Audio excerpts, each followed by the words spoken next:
Oh, hi, come in here to show you my new toy.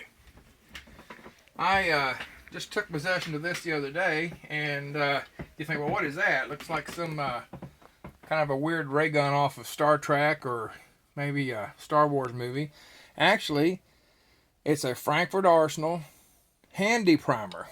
So what in the world would you need a hand deprimer for when you got a rock chucker or another press? Well, I deprime 45 cases because of the way I process them. I hand deprime them, and then I hand prime them.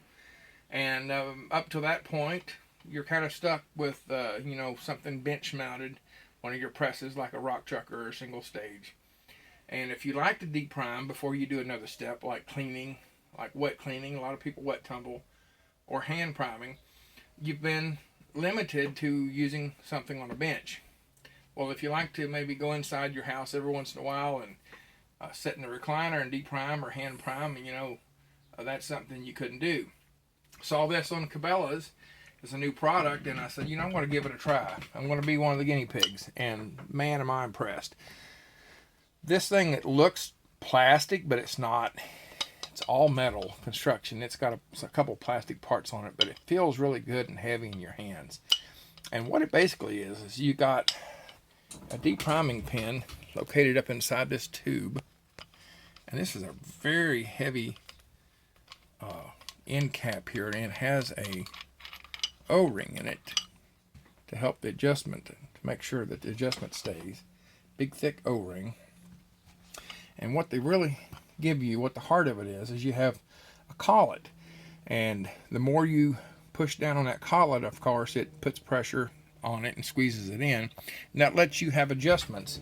You get 3 different collets. These 2 are stored on the machine, and you have a third. And the package says you can deprime brass from 20 caliber up to 338 Lapua. So that covers everything I do.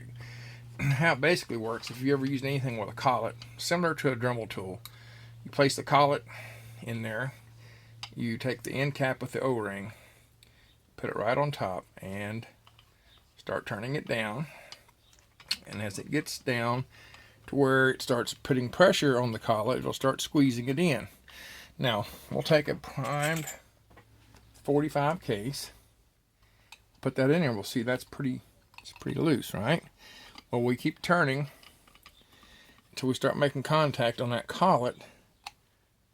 We can get down to where it's pretty snug, and then we'll see, hey, all of a sudden, it fits in there pretty nice. Okay? And the big heavy O-ring holds it in place so it doesn't back out and get loose or get too tight. So, here's basically how it works. You take your primed spent case, push it in, pull it down, and pull the trigger. Pop. See what just happened? The spent primer went into that little pocket, little tube. Okay? Pull it out. You got a deprime case that quick. Okay. Do another one. Prime case. And I'm going to adjust that out just a little bit. Press it down. Pop. There goes another one. Out it comes. Okay. Another one. Boom. There we go. And you can see you can get into a pretty good rhythm.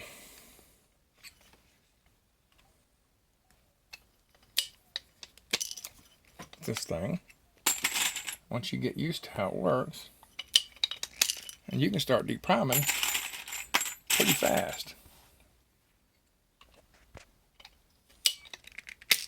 Okay, pretty nifty. When your primers get full, or whenever they start aggravating you, you just pull this give it a little twist, pull it out in the trash, and there you go.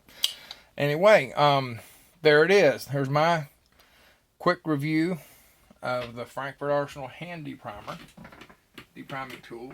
It says it's universal. It says it's patent pending. I've not seen anything like this before. Easy to use right out of the box. Choose the collet that you need, adjust it. They do say that the decapping pin is replaceable. It's got a set screw here on the end, so I'm sure if you were to break it, you could pop the depriming pin out and put another one in its place. Works for me. It's something I'm going to get some use out of. Give it a look. The Frankford Arsenal hand deprimer. I'll see you next time.